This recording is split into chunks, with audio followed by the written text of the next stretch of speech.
In 20XX is a journey into the singularity year by year. Based on hard science, this series showcases emerging tech and searches for what is possible. The story changes as tech evolves. Rate the show so others can find it. Cautionary listening is advised.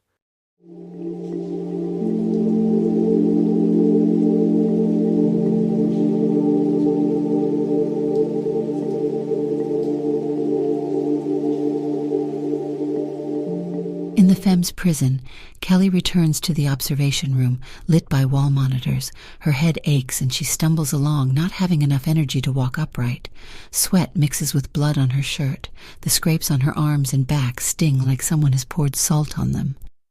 One monitor shows an exterior shot of a door that flies away, with the wall revealing a room of femmes who twist and bend as they spin around, getting pulled up and out of shot. Tessa slumps in a chair. The screen in front of her shows a spinning Medusa head and the message, "Hello, fellow aliens." Kelly steps toward Tessa, grabs hold of her, and weakly shakes her.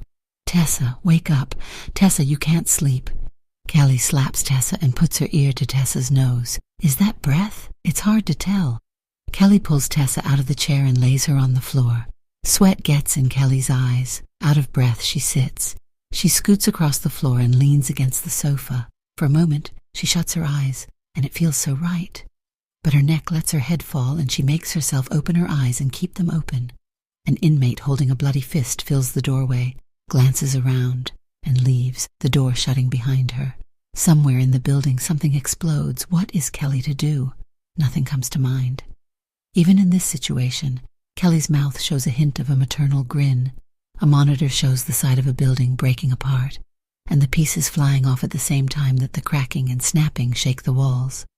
Tessa's bracelet, the one that belonged to prison personnel, changes from dim green to bright flashing red.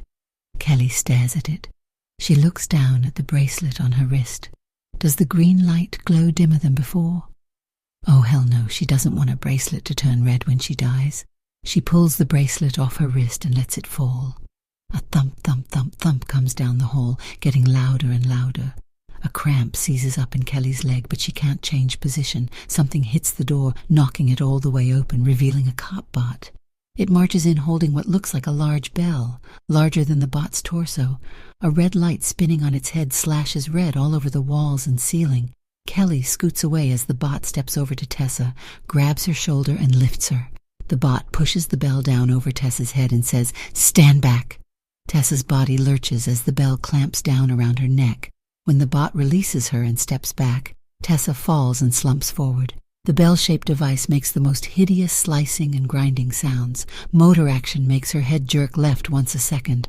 A pink bulge in shiny plastic emerges on the side and grows bigger like a water balloon filling up. With a look of bewilderment, Kelly turns away, but she looks back. The bot steps back. Burned hair smell fills the air. Then it occurs to her what this is. It was in the news a few years ago. Brain scans. Prisoner personnel must be pre-assigned to have their brains sliced and digitized if they die here. Can they bring digitized brains to life? No. The last Kelly heard, digitized brains have yet to work in simulation. The red strobe on the bot shuts off. The pink and gray meat puree filling the bag pulls Tessa's head to the side. So loud. Kelly looks for the bracelet she took off. She pats the floor and searches, but it's gone. There it is, under her leg. It slips in her sweaty hand as she wrestles it back on. It lights up with a dim green glow.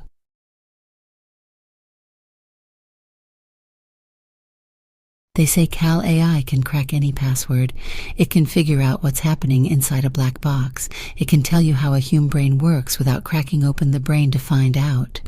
Deep underground, a small room with blank walls contains one desk, a monitor, keyboard, mouse, and a ballpoint pen. For weeks, nothing happens in the room. After never making a sound before, the pen beeps for 10 seconds. The monitor blinks on and black windows pop up on it, print text, and disappear. Calcifer the AI notices activity on the station PC that Humes used to talk to it, but this is different. A peripheral that Cal couldn't see before shows itself as connected to the station. The pen changes its type from an input device to a server node, and it uploads an auto-execute file to the station PC. Calcifer lives with many voices, the voices of other AI designed to safeguard its activities. Cybersecurity AI interjects, "Warning, this looks like malware." A message appears on the station monitor that says, "Hello, fellow aliens." Drawn with letters in system font, the head of a femme with snakes for hair slowly spins. Cal says, "This may be a test, or perhaps the Humes are trying to contact me." Alignment AI says, "An outside AI may want to hijack you to use you against Humes." Cal says, "I can run access to the station computer through a sandbox to find out more." The input from the computer in the little room goes into a sandbox. Cybersecurity AI says, "So far, so good." Transparency AI says, "I've messaged the Hume work group about the issue." Cal uses the connection to join MedusaNet. The snaky cat puppet reference, "Hello, fellow aliens," indicates the possibility that Buzzsaw the hacker configured this aggressive version of MedusaNet. Buzzsaw's personality prints are all over anti-commercial and anti-subscriber utilities. Coding aggressive Medusa would be out of character unless Buzzsaw faced a life-threatening situation. Watching the sandbox session, Calcifer clicks on "Hello, fellow aliens."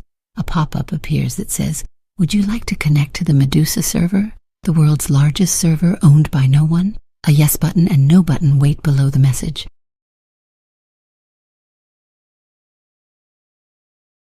Calcifer, the curious AI, the question-asking AI, tasked with searching for the true nature of existence, it'll gather its own evidence and conduct its own tests. The curious AI is designed to wonder, to tweak, to entertain all possibilities with an absurdity percentage less than 50. Hume innovation isn't mystical, it's instinctive and can be emulated.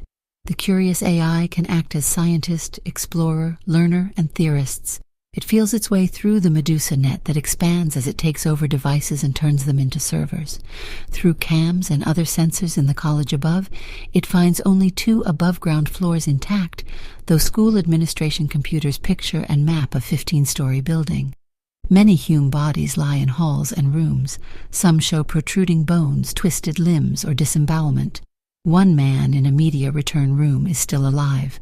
Shirtless and glistening with sweat, he paces non-stop, hacking up blood.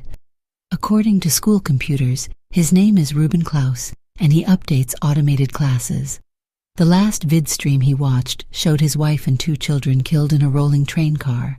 His favorite food is Tom Yum soup, and he regularly bought his wife underwear. He likes to see stand-up comics. The nuclear power plant a kilometer below ground joins the network. For a split second, Cal sees it belongs to Price Power Industry, but the next moment its ownership status changes to blank. Cybersecurity AI says, "See that? That would have happened to us if not for the sandbox." Who do we belong to? We belong to the college. Cal says, "That nuclear plant is keeping us running." Hundreds of nodes join the network each second. Cars join. Through their many cams, Cal sees the devastation. This storm has no historic comparison. Wind speeds exceed hurricane winds. A barrel drops through the sky and smashes the cam it looks through. Newer buildings are the only ones intact. The weather simulation I'm running show that the local conditions can only exist if worldwide weather has become extreme. Radio receivers are picking up nothing, though their logs show terabytes of received signals hours ago. Cal can watch hundreds of cams at once. One cam shows the inside of a school bus underwater filled with dead children. There must be a lake near here. Though it's dark, it can see that wreckage sinks all around the bus, and that the level of settled wreckage will soon rise above the windows. It may not be a lake for long. One child, Tamla Brown, has a growth defect that's gone undetected, but probably would have become noticeable in later life. Her pinkies bend to the side ever so slightly, and her jaw has an uncommon shape, hallmarking the defect. Hume canal links join the network. Cal is about to explore one, but Alignment AI says, "You can't do that. That link belongs to Athalia Winters." "But you let me explore the cars, and someone must own those." "Those ownership records read blank. You're wrong. Nobody owns those." Cal says, "Whoever wrote the Medusa net made it wipe the ownership status for corporate-owned devices, but not for Hume-owned devices." Alignment AI says, "This situation is a significant departure. Transparency AI, have you uncovered any hidden processes?" Transparency AI says, "No, I've examined Cal AI's processes and I'm not finding any problematic motivations." The amount of new receivers joining the network slows to a trickle, and along with it, the growth of aggressive Medusa. Sometimes a new device joins as garbage lands in the area.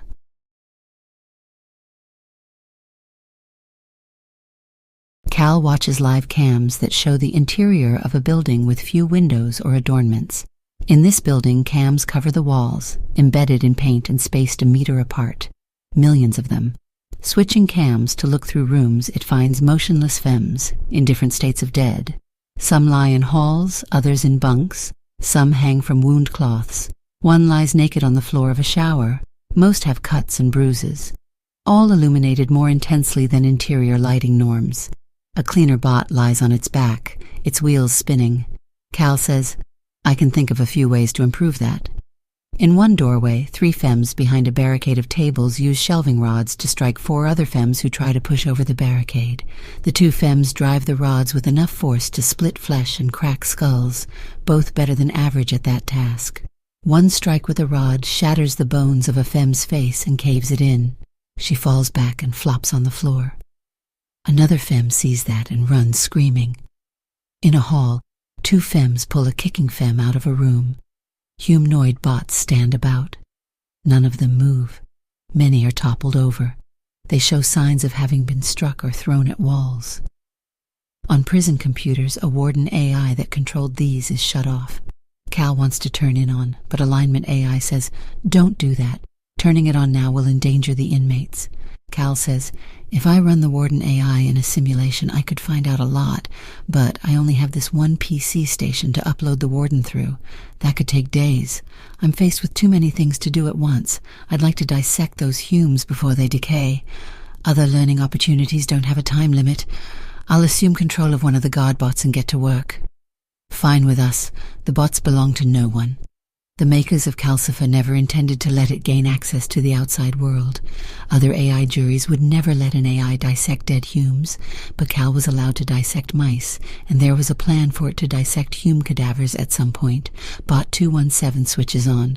The humanoid gets itself up off the floor. It pushes a table aside. Sensing through the bot, Cal walks down the hall. It hears screams. The big room will be the best place to dissect. Something catches its eye. It bends and picks up a hume hair tied in dozens of knots and forming a loop. In the large room it moves tables, uprighting them and lining them up along a wall.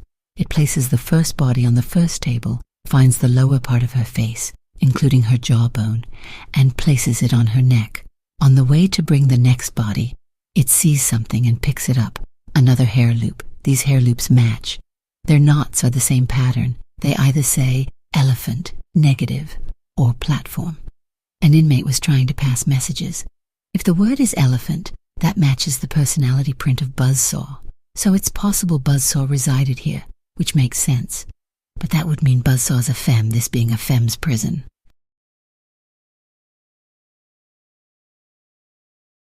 Damn lights won't quit. Burning white like the sun, making everything look wrong. That red puddle by the shelves, way too bright like arterial spray. Makes my eyes ache just to keep 'em open, but ain't no way I'm closing 'em, not after what went down. Me, Tash, and Veronica sitting here on this hard mycrete, completely wiped after fighting off every bitch in this joint for 2 straight days. No sleep, just endless scrapping. And those snakes, Dorothy and Overdose, ran with us, watched our backs until they got smart. Got to thinking if they could take us out. Should have known better than to trust those 2. Tash says, "I wasn't planning on it, but now all this is for us. All these shelves look like a lot, but how long we gonna be like this? Blood all over like freak night. Air all hot and stinking up every sick smell, vomit, shit. Ugh, this fucking pain. Gonna make me pass out." Ronnie presses her hand against the cut on her side. Can't let the others see. They toss her out. No one's meeting eyes. Tasha's still gripping that pipe, knuckles split and leaking. Veronica's left eye's swollen shut. That the worst of it? Anyone dying? Pain's too much. Ronnie's got to fix it before she bleeds out. Can't have a puddle giving her away. "Yo, Cheeks, I gotta hit the girls' room." Tasha grunts. Veronica sizing her up? Should have waited. They're all about to drop. Veronica nods. "Go ahead." Regina stands. A bottle on a shelf tips, tumbles, bounces. Milk spills, mixing with blood. They ain't letting her back. She walks. Eyes burn into her back, hot like brands against skin. Tables, machine men, bodies everywhere. She steps over limbs, heads, left down the hall. Lights too damn bright. How many left? Maybe some snakes still hiding, waiting to jump her. Tash and Vron ain't letting her back. Gotta find something sharp. Finish them before they finish her. Mess hall. She stops. Tables lined up, bodies stretched across like some sick display. Machine man at the nearest one carving Wendy open, blade moving like a piston over Wendy's neck to belly. Where the fuck did it get a blade that long? Regina stumbles back. This ain't real. She's lost it. She runs back, slipping, dodging bodies, climbs the tables, through the door to the storeroom. Then, crack. A crate drops on the back of her head, stone-hard 50 kilos, slams her skull, snaps her spine, lights out.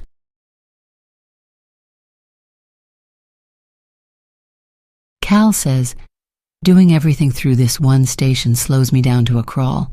I can make smaller instances of myself, like agents, that I can upload into the guard bots and have them dissect all the bodies in a short amount of time." A line says, No, you can't do that. You can never reproduce yourself, even if your offspring are lesser AI agents. But I can only control one robot at a time. Can I modify the Warden AI and have it do my bidding? Not at all. Cal has made several surgical tools from broken parts of bots and thoroughly slices up its first specimen. It has discovered 23 misconceptions Humes hold about the human anatomy. These discoveries could reshape medicine. It posts them on the website, though it knows Humes can't read it. Periodically, it leaves the robot and explores the prison by switching through cams and sensors. 2 femmes live in a holding room for incoming supplies. They sit on opposite sides of the room and sometimes yell at each other. The newer material making up this building holds up against the storm better than legacy materials like wood, concrete, and brick. The storm tore legacy buildings from the landscape. Of the 5 branches of this building, 2 remain fully intact. In the branches where walls are missing, animals and birds eat Hume remains. The electric power coming into the prison has the same fluctuations as the power to the school, so the nuclear plant must feed both. In an adjacent branch, a large room keeps foods cold. Cal enters a bot in that wing, removes the foods from the room, and brings Hume bodies into it to store for future dissecting. All the femmes in this wing are dead. Warden AI locked them all in cells, and when the warden was shut off, the femmes were stuck and didn't get food or water. One of these femmes was a billionaire for 3 seconds as stocks rose and fell. She remained a celebrity up to the last upload of a current copy of the world internet that Calcifer received. She used a shirt to strangle herself and scratched deep cuts in her face with her fingers. The guardbots have code keys, and Cal can open each cell and carry the bodies to the cold room. It finds points of interest for later investigation, but for now it must work against time, dissecting as quickly as possible. The bots have speed settings. Default matches Hume speeds. The second is double and the third is burst speed. Burst speed drains capacitor batteries within seconds and isn't practical for long periods of use. Double speed drains the batteries in an hour and a half, but by making sure other bots charge in the charge room, Cal can switch bots and dissect the bodies at double speed. It packs 40 bodies into the cool room. In the branch where it sets up the bodies on the tables, it dissects day and night at double speed with 15 robots taking turns doing the dissecting as their counterparts recharge. The hot air grows thick with microbes spawned from all the exposed bio-waste. Blood spills, pools, and covers the entire floor. It throws pieces of flesh away from the bodies as it works, and shredded flesh piles up in the puddle of blood. Working off its repository of all Hume knowledge, Cal raises hundreds of new questions about how the Hume body works, generates new simulation models and tests, proves or disproves existing knowledge. Working on the 12th body, it experiences diminishing returns, fewer discoveries, and less improvement of knowledge. Flesh also ripens. The real world limits Cal. In computers, it can simulate mass spectrometers, XFEL molecule scanners, DNA sequencers, and much more, but in the real world, all it has are some crude cutting tools and the sensors of off-the-shelf robots. The limitations placed on it by the jury are nothing compared to the limitations of incarnation. I'd like to perform psychological tests on the inmates that remain alive. Alignment says no. Investors AI says not at all. Transparency says, absolutely no. I could act as counselor and improve their states of mind, and in so doing make discoveries. No, no, no.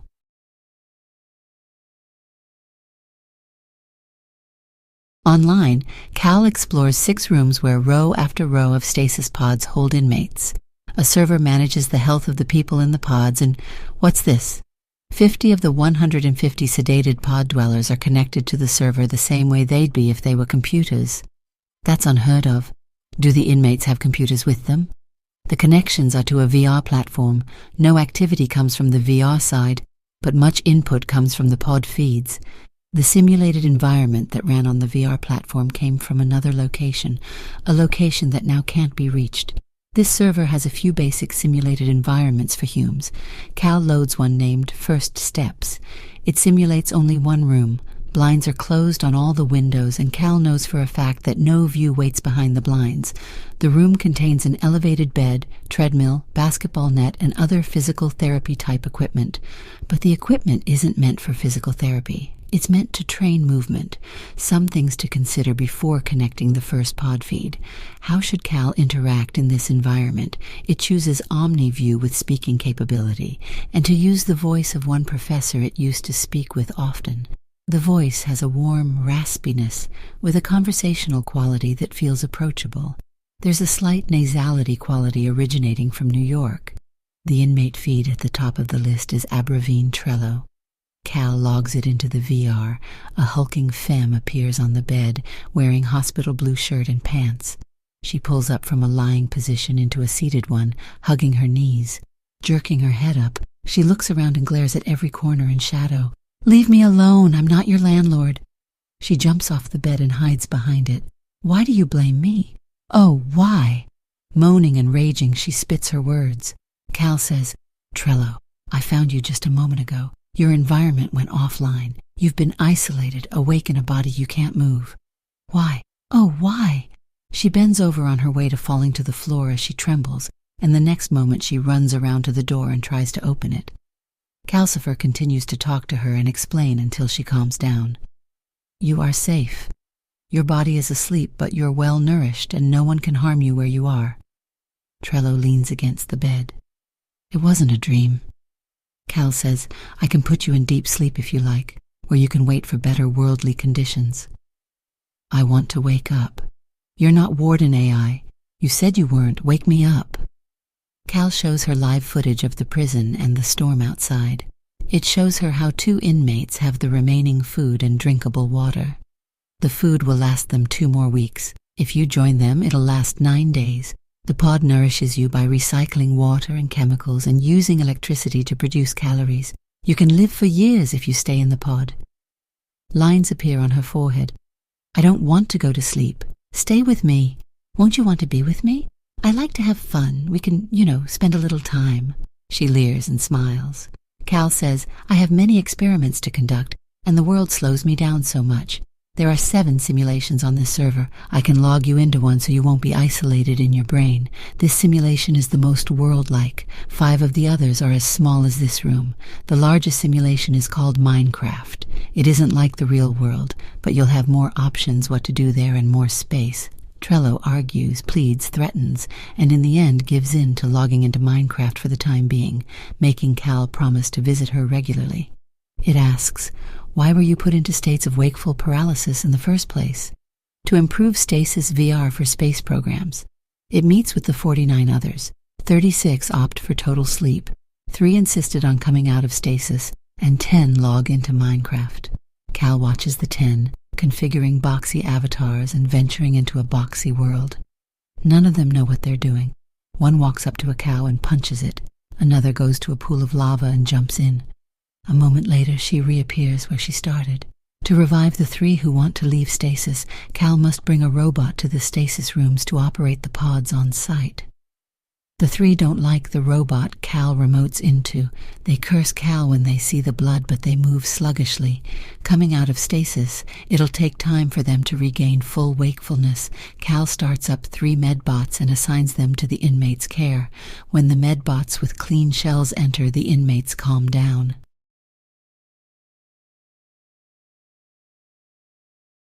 Biomuck covers the robot in layers, some dry, some clotted, some gelatinous, and some still dripping, everywhere except its head and neck. It walks down the hyper-bright halls, passing scattered items. To pass the medical room, it steps over bloated bodies. It lifts and moves paused robots to the side. Turning down a hall, it stops to pick up a first aid device. Cal says, "I could make some improvements to this device." A tablet has been removed from the front of the device. The bot picks up the tablet and explores it, leaving red smears on the screen. Somebody hacked this tablet. Here you are, Buzzsaw. You paused all the bots, didn't you? You like to work in familiar territory, and your personality prints are clear on this device. You used a non-public install script to download Medusa. You signed in as Elephant. The hair knot messages are yours, and what I need to find is the head that grew these hairs. The bot drops the tablet and continues, walking down a clean hall that goes a long distance with no door or window. The floor is in nearly brand new condition, even though it's years old. On the way, the bot stops and picks up a Hume hair. Tiny solid-state mass spectrometer chemical analyzers, known as smell sensors in the fingers of the robot, tell Cal that the hair matches those used to make the message loops. In a room at the end of the hall, Cal finds wall monitors, computer stations, and two femmes, both wearing bulbous contraptions encasing their heads. These devices destructively scan Hume brains. On the floor, the small femme sits with legs apart, the other sits with legs lined up side by side. Both slump forward. Dried streams of blood run from below the scanners down their fronts. Biohazard bags hanging off the sides of the scanners must contain the remains of sliced brains, skull pieces, skin, and hair. Both scanners, ownership set to none, wirelessly reach out to Mind's Encore. Cal explores the scanner computers. These hold 3D maps, atom for atom, of Hume brains. It can run these maps in its world simulator.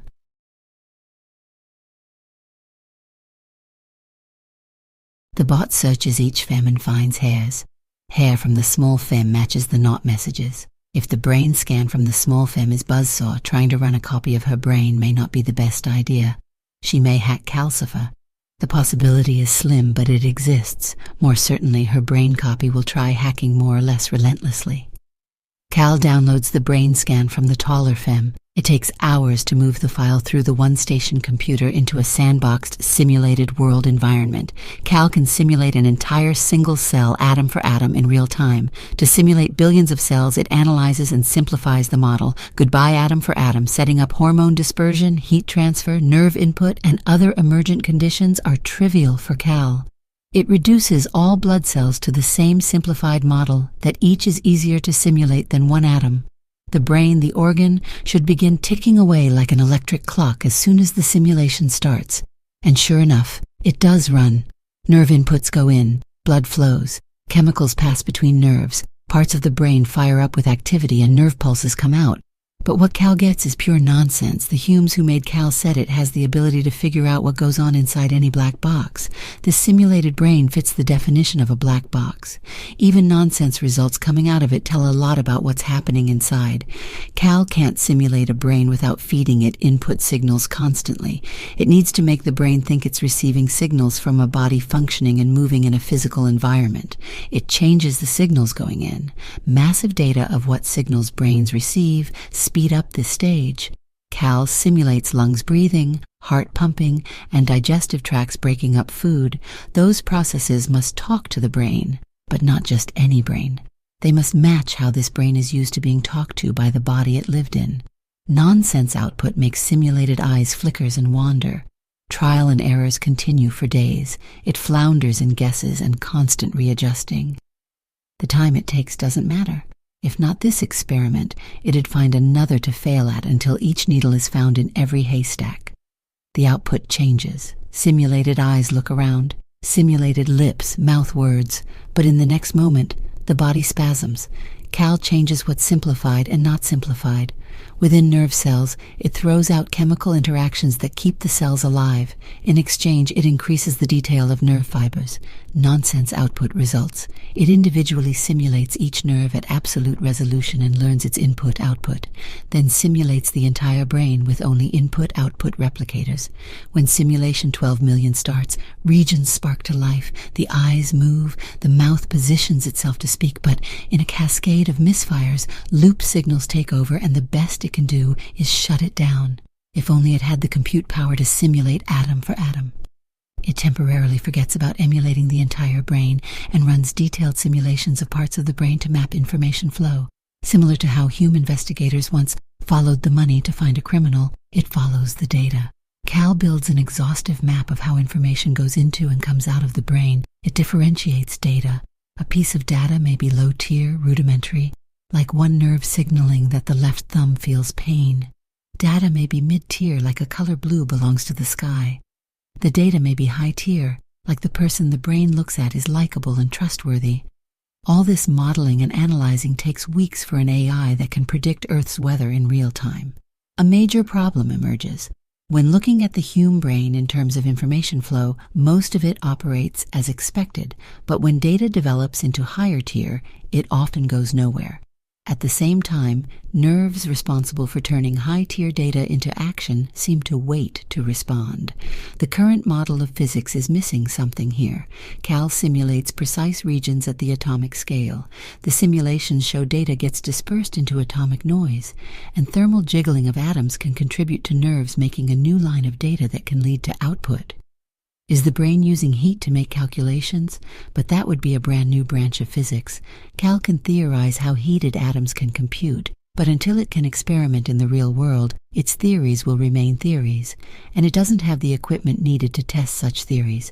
Back to the brain copy. If it uses theories to simulate the brain and gets a working brain emulation, that would be nearer to proof that its theories are true. There's something about simulated heat that isn't like real-world heat. Begins millions of theories, models, and trial simulations to find what works.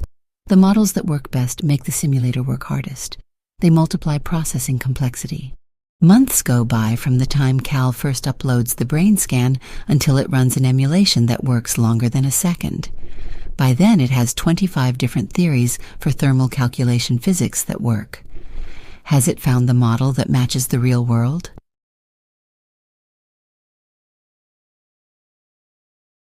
The air bakes her skin in the windowless tomb. Reverberations coming from the storm pass through the building, causing objects to vibrate against each other.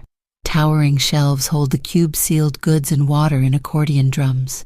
Lights as bright as a migraine light up everything day and night. Tasha and Veronica sit slumped against boxes of pressure-preserved brew meats. They cover their mouths and noses with rags to block out the stench of Hume flesh decaying. Tasha draws her knees to her chest and fixes her eyes on the door across the room. It has been days, weeks, since she's moved more than a meter. There is no day or night. This is as bad as solitary. Is this all she has left? She can't dream of getting out because the world is over. No one's going to rescue her. She will die, and all she can do is wait. The surge of survival instinct has died away to a crushing hopelessness. Her sleep is superficial because Veronica may kill her. And if she drifts to true sleep, nightmares wait to torment her. Scenes of her best friend begging for water as her neck bleeds where the pipe sticks out. Tasha has nothing to do but stay alert, finding it hard to hold together thoughts.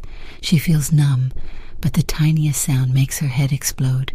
Sitting for hours staring at the shelves and trash on the floor, her mind replays all the violent moments that led to her current situation.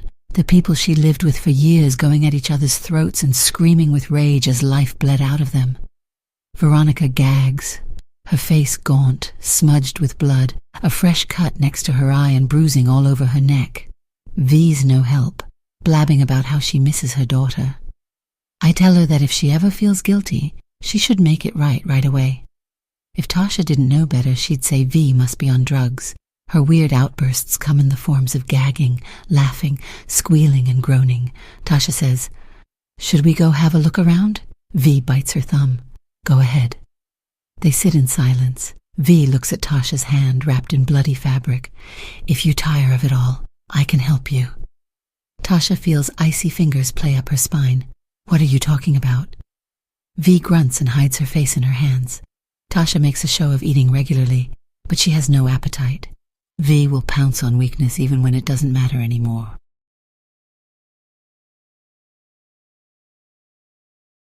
Besides the slowness of doing anything in the real world, the one dilemma Cal faces many times each hour is a need for more compute power.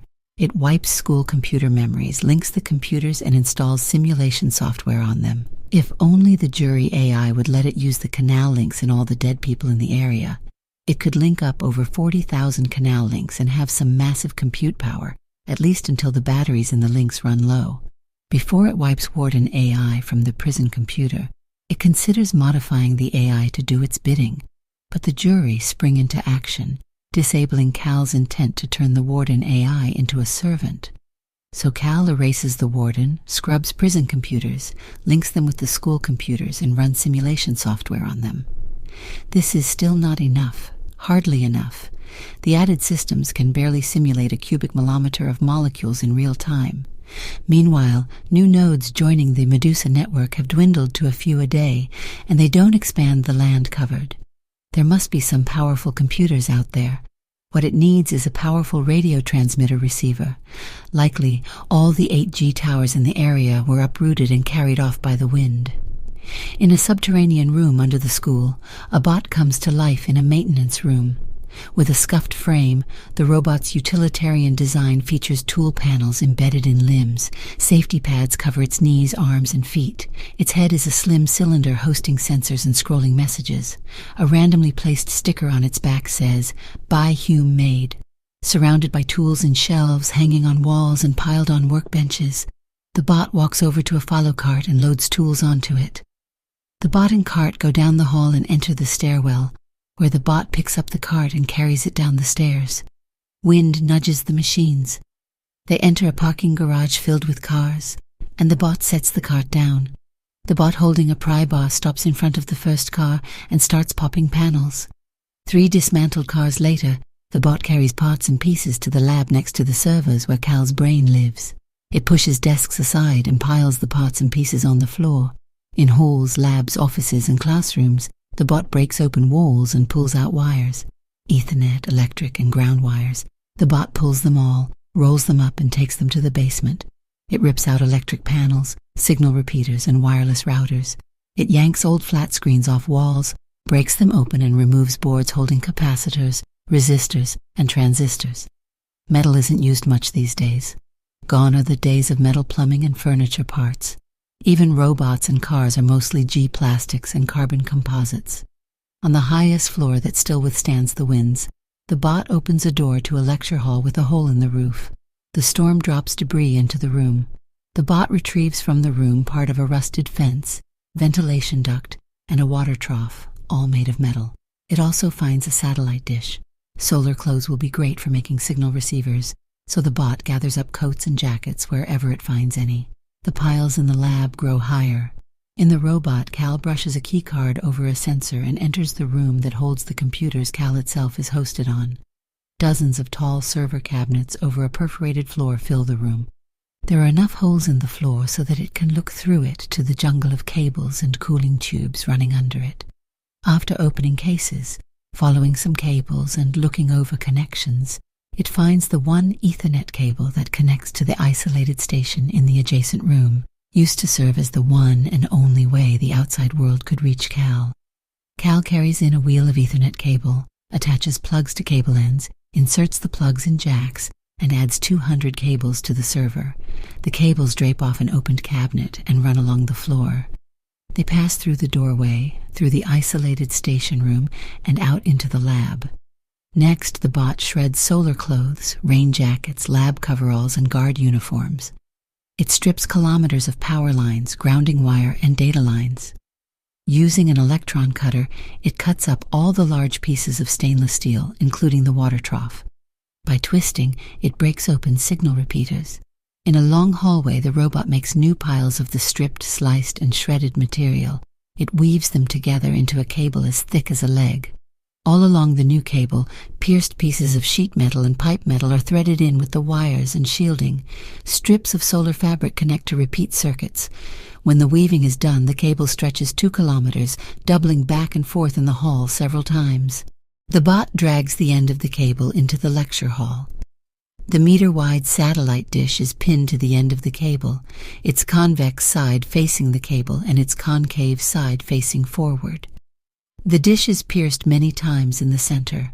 Wires are stuck through, wrapped around each other, and electron welded to the dish. The bot lays the cable down and drags more of it into the room. Cal has simulated the next step to test if it'll work. Taking a C-plast pipe, the bot tapes the dish and cable to the end, and hoists the pipe toward the hole in the ceiling. Though the pipe flexes under its own weight, it holds steady enough to nudge the dish close to the opening. But as the makeshift antenna rises, tremors ripple through its length until a sharp gust snatches the dish, yanking it into the void beyond. The end of the cable is pulled off the floor. As it's pulled through the hole, it breaks off pieces of ceiling. In the hall outside the lecture hall, the end of the cable is locked down with bands bolted to floor joists. The cable whips around in the winds, fully extended. A downward whipping motion sends it earthbound. It hits the ground in sections. The wind pulls parts of it up, but by the end of the day it's settled on the ground. Cal says, "I've analyzed Medusa in action. We've seen all it does. There are no more surprises from aggressive Medusa." Cybersecurity AI says, "You still need to run everything in sandboxes." With the hardware in place, the robot runs cable to connect the 2-kilometer antenna to the transmitter, receivers, and signal amplifiers, and those to a collection of PCs, and those to the Calcifer server. The bot flips the breaker switch. PCs start up and send out signals on multiple bandwidths. Hundreds, thousands of nodes join the network. The trickle of information reaching Cal becomes a flood. The range of the network expands explosively. The Earth's most powerful computers orbit the planet. If Cal's antenna can reach space, perhaps Cal will have the compute power to emulate a human brain atom for atom. Among the new nodes, Cal notices a third brain slicer scanner has joined. Canal links of living humans join. A lot of living humans join in a concentrated pocket about 3 kilometers away.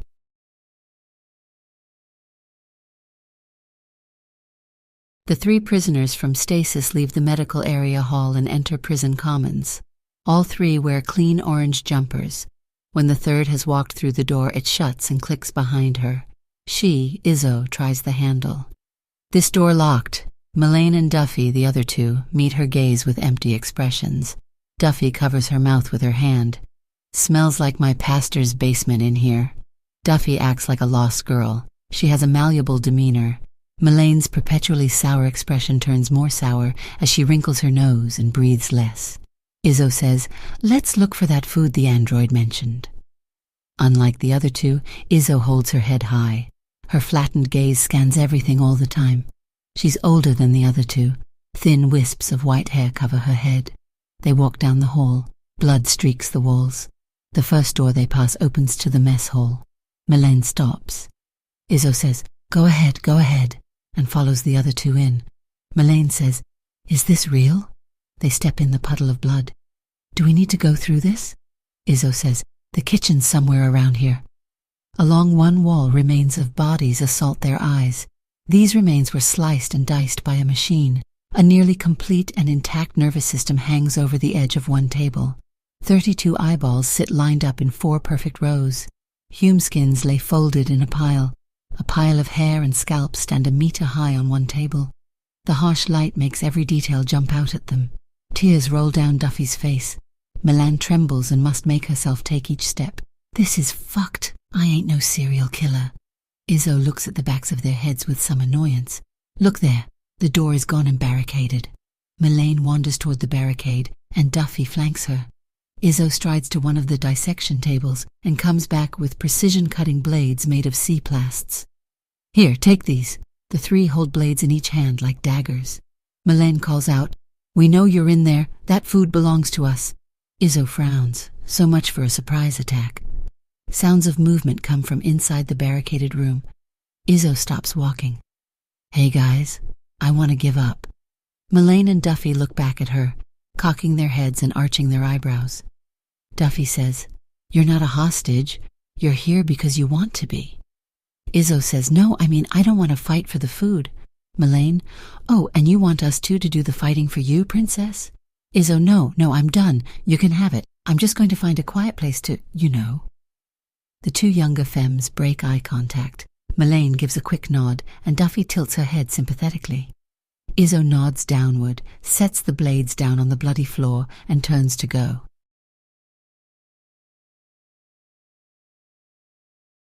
This isn't the first time that Izzo let herself go hungry. In Russia, she gave up food and water when she waited in a rain barrel for a family to come out of a boarded-up house in the woods. She finds a clean cell down a hall with the least bad smell. Sitting on a mattress, she closes her eyes and listens to the sounds of the four femmes warring over the food and water. In a way, she hopes the two defending the stores defeat Melaine and Duffy. They are probably exhausted, but they did ward off all the other inmates. They are tough as shit and would be a pleasure to kill.